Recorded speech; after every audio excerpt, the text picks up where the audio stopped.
Bienvenida, bienvenido a este segundo episodio especial de Mujer Mandala Talks. Estamos honrando de manera particular esa sensación de miedo, ese sentimiento sagrado, ese resquicio que nos queda de una época primal en donde éramos más animales que humanos y que de alguna manera nos acercaba a los dioses, a las diosas, a lo desconocido, a lo trascendente, sin nosotros saber por dónde agarrarlo. Han pasado muchos siglos de desarrollo cerebral, de racionalización, de concreción de las emociones y sentimientos que nos han arrancado de esa etapa primordial. Y hoy hemos querido honrar ese sentimiento con algunas anécdotas. Ayer hablamos de algunas películas que nos han marcado. Estuvimos con invitados muy queridos como nuestro profesor de tarot y telemita Eduardo Cerviña, la bruja y comunicadora social Gabriela Daloya y el comunicador social, experto y fanático de la literatura de terror Jesús Eduardo Castro. Hoy vamos a seguir con ellos y yo también voy a aportar mi grano hablando de qué nos ha pasado, qué nos ha llevado a ese sentimiento. ¿En qué situaciones hemos estado frente a algo trascendente? ¿En qué momentos de la vida hemos podido presentir algo que nos sobrepasa y que por lo tanto la única respuesta posible vivencial es el miedo? Acompáñanos y déjanos también tu relato. Te prometo leerlo en un próximo podcast. El tema, pero parte de la religión que considero yo es justamente atemorizarte a través de sus grandes deidades, para que tú sepas que estamos por debajo de ellos. Lo hemos visto con Zeus, lo hemos visto bueno, el Cristo en la cruz, lo hemos visto con Buda, o sea, son Sí, construcciones como concepto y también físicas cuando lo hacen en algún tipo de escultura o algún tipo de imagen. ujú. Bueno, los niñitos le tienen horror. En estos días escuché un cuento buenísimo, pero los niños, yo no creo que sea gratuito, tienen pánico de entrar a las catedrales, a las iglesias. Bueno, Y más Oye, que aún yo, si no están vinculados con, digamos, la religión católica, pues en este caso, ¿no? Yo tengo una tú cosa, sabes yo que por lo yo menos tengo una cuando estaba anécdota. pequeño, que había una cuestión que por lo menos a mí no me gustaban las procesiones. Yo estaba, y de hecho tengo una procesión cuando estaba pequeño que me llevaron en Semana Santa y realmente esa procesión para mí fue terrible. Además del ahogo por la cantidad de personas, era que yo subía la cabeza, yo tendría, qué sé yo, 10 años, y veía unas imágenes totalmente, mira, una mujer llorando, un hombre sangrando, y entonces realmente eran unas imágenes que a mí me perturbaban. Yo estudié en un colegio católico, en el Marista de Maracaibo. Y en el Marista de Maracaibo hay un busto del fundador del Marista, ¿verdad? Escala 1 a 1. O sea, es No, una imagen 1 a 1 metida en una bóveda de vidrio. Y por supuesto se creó el rumor de que, de que la imagen se movía. Entonces, a partir de allí, todo el mundo, todos los estudiantes, le teníamos pavor a pasarle por el lado de la imagen en la capilla, porque tú pasabas por la capilla del colegio y tenías esa imagen que era como de 1,80 m, del tipo así, en una vaina de vidrio. Entonces, claro, tú le pasabas por un lado y tú veías, y obviamente tu mente te engaña, la mente engaña. La mente hace trampas y tú decías, se movió, se movió, Me está viendo. me está viendo, está moviendo los ojos. Y mira, hay un totalmente. dicho que funciona con nosotros, ¿no? Hay un dicho árabe que dice, pégale, bueno, el tema real es hacia la mujer, ¿no? Pero pégale a tus hijos todos los días o regaña a tus hijos todos los días. Tú no sabes por qué lo haces, pero ellos sí, ¿no? Entonces un poco es como que te están mirando estas imágenes, están mirando dentro de ti, saben algo de ti que no quieres que los demás sepan. Y eso es parte del morbo y del terror, ¿no? Es que lo que uno Eh, asocia, lo que uno también sabe eso, y lo que uno desconoce es a ese poder que te puede llegar y aplastar en un momento determinado. Yo creo que hay también ese castigo que tú puedes recibir, es algo que a ti también te da miedo y esa, por lo menos ahorita que ya. tú mencionas esa frase conecta muchísimo con eso, como con el corazón del actor. nadie más lo sabe, pero tú sí lo sabes y mira, ahí si me descubren, bueno, si me llega a agarrar a mi Dios, listo, estoy frito y me manda para el infierno, me manda para el tártaro, qué sé Ahora, yo, bueno, entonces, ¿ustedes creen en entonces, lo paranormal? ¿En que pasan No. cosas paranormales? Gaby se siente así como, pues claro. O A sea, mí, es que yo lo es una tengo como, historia muy... como integrado y no sé, pero es que a mí no me da miedo. A mí me da miedo lo normal, que más, o sea, más es lo que te decía, ¿no? Más que las cosas que no se pueden atajar a mí nunca me han dado miedo, la verdad. Pues claro, Las Misery, tengo. por ejemplo, que fue la primera que trajiste a la mesa, es una situación muy realista Muy donde, realista, sí, donde sí, la sí. obsesión de una persona, donde la puede llevar. ¿Mm? ¿Y tú qué dices, Eduardo? Bueno, sí, obviamente. Bueno, imagínate que yo pertenecía a un grupo que limpiábamos casas. Ay, qué maravilla. O sea, nuestro trabajo era Es que ir a para ti Halloween hacer, es todos los días, como dicen, el día o de la muerte sea, todos los para días. mí Halloween era todos los días, o sea, y llevábamos registro, grabábamos, hacíamos Pero, grabaciones de pero audio, entre estas personas hay muchos escépticos. De hecho, se espera y teníamos que su grupos dentro del grupo, escepticismo. teníamos personas escépticas, Ujú, o sea, nosotros tuvimos ese grupo funcionando en la ciudad cerca de unos 3 4 años, y teníamos personas que eran completamente ateas, o sea, ujú. incluso que no creían en nada de lo paranormal y eran los que, eran como ese pana era como decir el abogado del diablo, El pues, ancla. el que te hacía, el ancla, el que te hacía todo, te decía, no, mira, esto es una mancha que se proyecta de aquí, ¿verdad? Y se ve acá y tal, y cuestión. Nosotros fuimos a varias casas que estaban embrujadas aquí en la ciudad. A mí me gusta de estas personas que no lo creen, que lo hacen por ayudar, ¿sabes? Un poco lo que hablábamos al principio. Mira, esta persona está viviendo una dimensión de su vida que yo no voy a ridiculizar. Yo voy a ayudarlo a que salga de esto.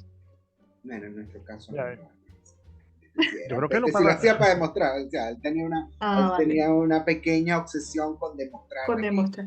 y Y no le claro, pasó nada. hubo cosas que no pudo explicar. Ok, porque es que O cuando sea, vas hubo momentos buscando, donde habían cosas donde él decía, no lo puedo explicar ahora, pero eventualmente voy a encontrar una manera de explicarlo. ok, claro, Porque en la ciencia, era una ¿no? persona que estaba obsesionado con demostrar de que nada de lo paranormal, nada de lo mágico, nada de Mm, lo brujeril existía. Y bueno, es válido. Algo que a mí me ha enseñado la fe que practico, que es bastante cuestionable, ¿verdad? Eh, donde yo digo, cuando yo digo, no, es que yo practico, yo soy telemita y creo y estudio a Aleister Crowley, más de uno dice, es un demonio, se debe quemar sí. en el Es infierno porque eso demoníaco y es un es pervertido. satánico en cuestión y Ujú. es un pervertido, ¿sabes? Y debe ser un pervertido. Y ni soy demoníaco ni soy pervertido. Es una Este, buena persona y un ciudadano que cumple sus labores. Vale. exacto. ¿O tú yo no creo crees que eso? lo paranormal y lo inexplicable existe. Ujú. Existe. Ahora, por supuesto que cada uno tiene sus Lo términos. Por ejemplo, inexplicable lo que pudo ser existe. inexplicable. Exacto. Yo no puedo Y de explicar la repente, raíz cuadrada de un número. exactamente, y es así. Ahorita de repente, bueno, con con teorías físicas que se vayan adelantando, podemos explicar otra serie de cosas. Pero siempre va a haber algo que no se va a poder explicar y que puede entrar dentro de lo paranormal y eso es lo que va a seguir continuando. Y por supuesto que yo creo que todos hemos tenido alguna cercanía o hemos escuchado de algo que ha sucedido en ese sentido. Gente que nos puede explicar, por ejemplo, unos pasos, unos golpes, particularmente unos golpes a la medianoche y que de repente se reitere el golpe cuando tú sabes que no hay nadie allí. Entonces, esas son cosas que suceden. También esos casos de las personas que son vistas, ¿no? En un sitio. El caso de cómo, por ejemplo, el tema de los duendes exista en todas las culturas del mundo. Entonces todos hemos ¿Mm? tenido alucinaciones con los duendes. Entonces, ¿cuál es la explicación para que siempre exista una misma forma? Y de hecho siempre recuerdo lo de los chimichimitos. Los chimichimitos que desde pequeñitos nosotros nos aprendemos la canción y la bailamos en el colegio y es una canción de duendes. ¿No? Y entonces ¿Mm? es muy cómico que eso exista, pero que después tú lo vas viendo en Irlanda, lo vas viendo en En Asia, lo vas México. viendo en... Uf, ¿Mm? En Claro, México en los Argentina, chaneques son casi que tienen cédula de identidad. Ujú. sí, sí, sí. Entonces son cuestiones que son paranormales, que son inexplicables y que al menos en nuestra mente existen, al menos. Entonces, y yo creo un poquito más que existe un poquito más allá de nuestras mentes. Ajá. Yo tengo una anécdota con eso. En una ocasión,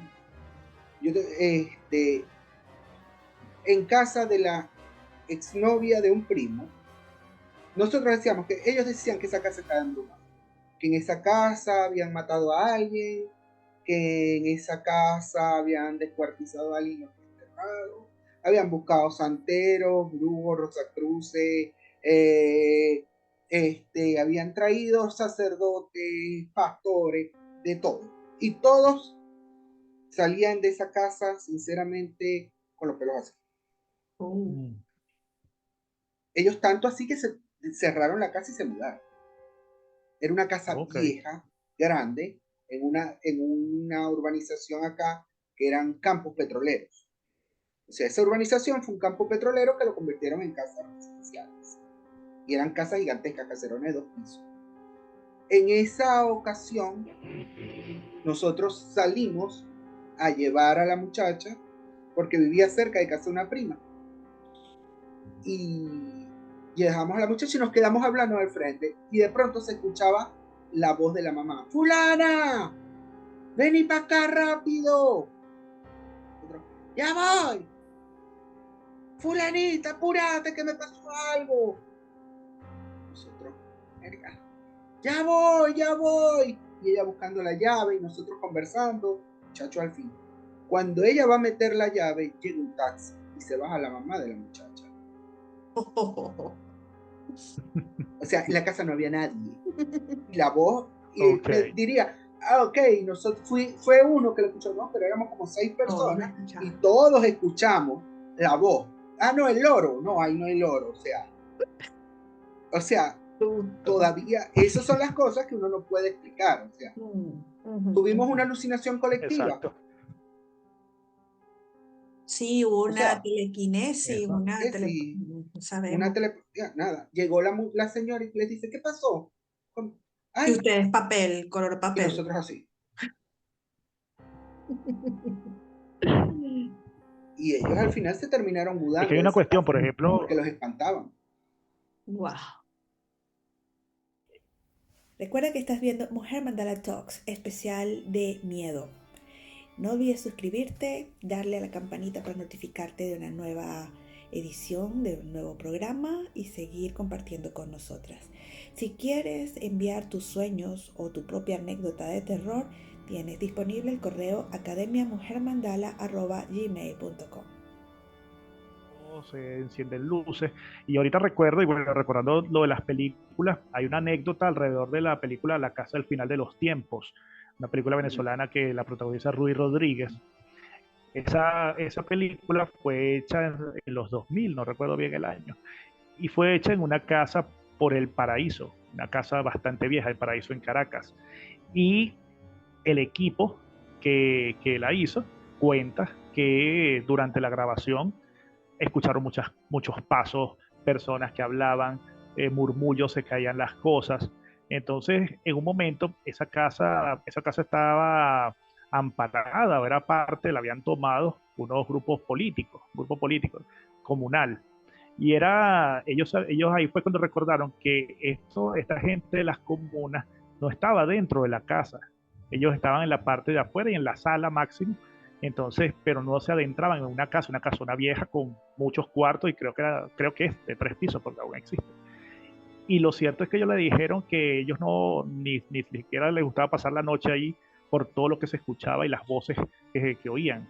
El equipo de producción no le paró y durante la grabación entonces sucedió eso que comentaba, que no recuerdo si al final incluso tuvieron que buscar un pastor, alguien del clero, para que los ayudara a continuar con la grabación, pero ellos comentan que en efecto pasaban cosas y estamos hablando de equipos de más de 30 personas que están grabando una película. Entonces, esa misma pregunta, ¿son alucinaciones compartidas? ¿Qué es lo que sucede ahí? Bueno, fíjate que donde yo trabajaba, yo nunca vi nada, pero eso era el Hospital de la Seguridad Nacional. Ush, Había sido el Hospital Ok. de la Seguridad Nacional. ¿Ok? En Maracay. Ya nada más con ese preámbulo, de da miedo. la dictadura de mitad del siglo XX en Venezuela. Venezuela. Y Pérez Jiménez. la gente que se quedaba hasta tarde, y los de seguridad sobre todo, ahí a nadie después de las 6 de la tarde le gustaba estar, porque se sentía una cosa, como una mala vibra. Mm. Y muchos trabajadores contaban de que veían fantasmas, de que veían puertas que de pronto estaban y de pronto te abrían las puertas de los baños. O sea, cosas así, pues. Ujú. Yo en 17 años que estuve ahí, No te voy a pasó ser nada. sincero, nunca me pasó nada. Muchas veces salí tarde, sobre todo llegué a tener cargos directivos en ese organismo, y salí a veces 7:30, 8, 9 de la noche, Pero es que como si nada. me recuerda que yo trabajaba en un museo en Petare, que es una casona donde el propio Simón Bolívar en 1800 pasó sus vacaciones. Y yo jamás, de una casona con tanta historia, ubicada al lado de un río, que siempre los ríos también traen todos estos seres espirituales y tal, jamás yo iba al sótano, yo me quedaba hasta tarde, llegaba muy temprano, me quedaba sola y nunca jamás me pasó nada. Pero luego trabajé en el Museo de Arte Contemporáneo, en Parque Y, Central, y y veías sentía el fantasma de Sofía miedito. Inver. Bueno, cuando te encontrabas a Sofía Inver no podías montarte en el ascensor, pero realmente mi experiencia con la señora Sofía es muy buena. Pero yo iba pasando por las salas, no sé si se acuerdan de las salas, que eran unas salas amplias, y yo sentía miedito por las salas, y las salas estaban solas, con sus obras, el museo abierto, Claro, pintor que eso es allá, algo que se cámara. llama, también está la sensación de los espacios liminales, que eso es un tema que se está manejando mucho hoy en día en los foros de terror, que son los famosos backrooms. La background. Ay, de eso tengo yo Backrooms, historias. que son espacios liminales, o sea, espacios que de pronto no deberían estar vacíos. Y sientes esa sensación incómoda, terrorífica, porque es un espacio que normalmente está lleno de gente y que de pronto no lo está. Y sientes esa sensación Y de... tienes bueno, fíjate, nervioso, los nervios, Oye, el recuerdo sistema el nervioso. Museo Sacro, el Museo Sacro de Caracas. El Museo Sacro de Caracas, cuando uno entra allí, enseguida uno empieza a sentir que te están viendo, que te están siguiendo, Pero a mí me empiezan así como encanta. dice uno, no, este ambiente es pesado. Sí, al final a uno le encanta, pero se siente ese peso Es sobre que el hay unos cuerpo. donde te corren, hay unos donde te corren. A mí me ha pasado en iglesias. Aquí hay una iglesia donde yo apenas entrar me dolía la cabeza, me sentía vigilada, sentía que se me paraban personas al lado. Es una ciudad muy segura. Y yo me tuve que salir de la iglesia, tiene una fosa y entonces esa es toda una área, un área, perdón, en donde fueron martirizados unos precatólicos, ¿no? De todo este tema. Y es una iglesia del Opus Dei. Entonces, fíjate, Ya, el eso Museo ya. Sacro también es un cementerio, pero yo no sentía esa vibración. En cambio aquí, prácticamente sentí que me sacaban de la iglesia. Yo recuerdo Entiendo. un relato que nos contaba uno de nuestros tíos, que cuando él trabajaba, y Eduardo cuando comentaba lo de su trabajo, me lo recordó, que era una vez ellos estaban trabajaban siempre hasta la noche y se quedaron haciendo un trabajo y están esperando para que vayan saliendo los compañeros, ¿no? de trabajo. Y de repente están utilizando uno de los baños, el baño de las mujeres. Se está utilizando, se escucha el grifo, se escucha cómo bajan el agua. Entonces, bueno, están esperando allí para irse y de repente ya ha pasado mucho tiempo. Bueno, ¿quién está allá adentro? Como eran hombres los que estaban allí, llaman a una de las mujeres, una de las muchachas, para que vea quién está adentro y bueno, a ver si también le pasó algo, porque ya tenía mucho tiempo.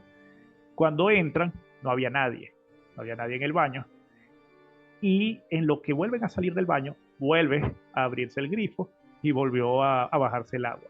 Entonces, por supuesto, ellos salieron despavoridos, corriendo de eso, pero era un edificio, porque hablamos de los edificios viejos, pero este era un edificio relativamente nuevo en comparación con otros que sí eran hasta bueno, eso, de Bolívar. Entonces también esos espacios que pueden tener energías, que pueden tener elementos. Y entonces también recuerdo, y lo uno con eso de que han venido realizando los Warren y que lo ha continuado su sobrino, de cómo la energía está dentro de algunos objetos. A mí Exacto. se me ocurrieron ahorita dos, ¿no? Dos situaciones. Cuando yo era una niña, estaba en el colegio, nos mandaron a hacer precisamente un trabajo sobre los lugares históricos de lo que era Caracas o alrededores. Y tomarte fotos en los sitios y tal. Mi abuelo había fallecido unos meses antes y hay una foto que yo me tomo frente a, ¿cómo se llama la casa esta que estaba en La Guaira? La Guipuzcoana. Guipuzcoana. La Guipuzcoana. Y hay una fotografía que yo me tomo, de hecho, cuando nosotros llegamos fue súper rápido porque iba a caer un palo de agua, iba a llover y no había nadie en la zona. O sea, yo me tomé mi foto en la casa Guipuzcoana. Cuando revelamos la foto, en la parte de atrás, pero muy, muy, muy atrás, se ve pues a un hombre parado de la misma manera que se Eso paraba sí mi da susto. abuelo, con las manos pues atrás. Eso sí da miedo. Con el pantaloncito el que llevaba él siempre, con su camisa, es que era él, o sea, era él que estaba allá atrás parado en la fotografía. Yo no sé dónde habrá ido a parar esa fotografía, pero me acuerdo que intentamos ampliarla, tal, no sé qué, pero se ampliaba todo menos el tema de la persona que se veía ahí en el fondo de la foto. Yo siempre tuve una relación muy especial con mi abuelo. Yo era la nieta preferida de mi abuelo. Mi abuelo me amaba, me quería mucho. Y yo siempre digo que en esa fotografía, pues bueno, él me estaba cuidando, ¿no? Te Que él acompañó a estaba La ahí, Guaira. me acompañó a La Guaira, estaba ahí él conmigo. Esa es una en Barcelona hay un edificio que lo llaman el edificio Walden, que es un edificio arquitectónicamente muy oscuro. De hecho, es como muy cuadriculado. Y arquitectónicamente, pues es famoso, ¿no? Por el famoso edificio Walden. Y sé de varios casos que se han ocurrido en ese mismo edificio de personas que se han quitado, por ejemplo, ¿no? Entonces, o sea, cosas así que tú dices que hay en este espacio, que hay en este sitio, Como la casa Luxor. exacto, que ha llevado a que estas personas hagan esto, ¿no? Entonces, esto a mí, de hecho lo puedes leer, está en Google, ¿no? El caso del edificio Walden es todo un misterio, y a mí estas cosas a mí también me generan un poquito como de aprehensión. Bueno, Sí, eso pasa como aquí. Aquí hay una casa así, que es la casa Luxor. Luxor. Con ese Luxor. nombre, imagínate. Ajá, se llama así, casa Luxor. Hoy en día eso lo tomó la alcaldía y lo nombró patrimonio de la ciudad porque es una casa muy vieja y es una casa curiosa, una arquitectura muy curiosa y con puros símbolos esotéricos. El que era dueño de la casa o estaba relacionado con la masonería o con el rosacrucismo o con alguna escuela iniciática, y tú ves la casa y la casa es hecha en mármol blanco y negro con ciertas características arquitectónicas que si sabes algo de esoterismo, sabes que dice el que construyó esta casa sabía lo que estaba haciendo. Sí. Esa casa tiene fama de que la casa tiene una maldición, o sea, que el que entra ahí cae en la ruina, que el tipo pracía en un sótano, porque la casa de paso tiene subniveles, o sea, la casa es 2 pisos para arriba, 2 pisos para abajo, o sea, tiene la casa sótano y subsótano. como portal. Sí. Entonces, que el hombre hacía experimentos en el último sótano, que supuestamente hay un templo, yo no he entrado ahí, o se supone que había una adecuación, porque la casa la tomó la alcaldía para hacer un museo, pero nunca la han habitado, o sea, nunca la habían, o sea, porque en verdad es una cosa demasiado rara. Claro. A mí me recuerda justamente eso de un centro, la escuela de enfermería en Caracas, que queda hacia por Cebucán, ahorita no recuerdo bien la dirección, pero yo recuerdo que fuimos a hacer unos trabajos por allá, una entrevista, en ese momento estaba haciendo unas cuestiones para unas revistas y cosas. Y bueno, la casa realmente, bueno, es una edificación antigua y que también causa mucha aprehensión. Nosotros conversando con los vigilantes, ellos nos decían, habían 3 vigilantes, 2 de ellos aseguraban que habían visto y escuchado cosas. El tercero, que era el más nuevo de los 3, él decía que él no había visto nada. Sí veía que la casa había mucha rotación de vigilantes que no querían volver. Y algunos muchachos, algunos estudiantes también señalaban, pero por supuesto también esa casa era muy extraña. Ahorita que tú mencionas en cuanto a las construcciones, también tenían unos elementos de masonería dentro de lo que era su elaboración. Y uno siempre se pregunta entonces si, por ejemplo, espacios como estos, lo que también te generan es ese prejuicio o esa situación de que esta casa es extraña, entonces tú escuchas algo, o si realmente en estas edificaciones sucede algo. Porque siempre están estas personas que te aseguran, yo he visto, yo he sentido, a mí me ha sentido. Eso fue una de las cuestiones que me dijo, y lo recuerdo uno de los vigilantes, que a él lo habían seguido cuando él hacía sus rondas, lo seguían personas, mientras que otros simplemente dicen, no, es una casa vieja y más nada, no me ha pasado nada ni he visto nada. Entonces siempre a uno le queda como esa duda con estos espacios. Yo creo que hay una predisposición, o sea, porque yo creo, igual que pasa con el tarot, yo le digo a las alumnas, mire, esto es un portal, si tú ves la carta, tú vas a tener una conexión simbólica con esto y se va a abrir una puerta en tu inconsciente. Entonces tienes que conocer tu energía.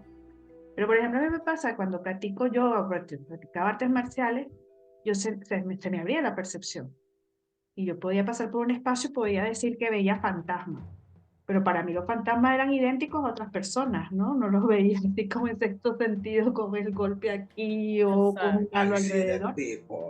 Pero yo sentía, pues, esta persona es de este lado y esta persona no es de este lado.